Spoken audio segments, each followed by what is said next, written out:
Deň sa chýli ku koncu a vy počúvate večierku. Váš denný sumár správ bez zbytočností.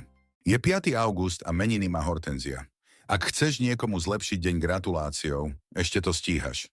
Teraz už najhorúcejšie témy dnešného dňa.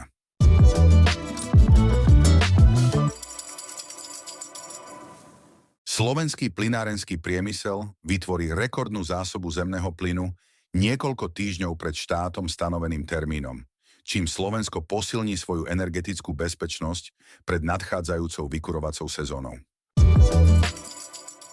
Európska únia pripravuje úplný zákaz dovozu ruskej ropy a tlačí aj na Slovensko a Maďarsko, ktoré zatiaľ využívajú dočasnú výnimku zo sankcií, aby diverzifikovali svoje energetické zdroje a prestali byť závislé od ruských dodávok.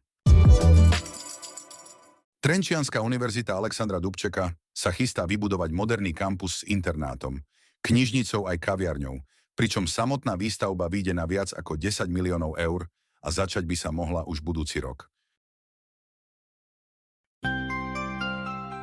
To je na dnes všetko. Počujeme sa zasa zajtra. Pekný večer.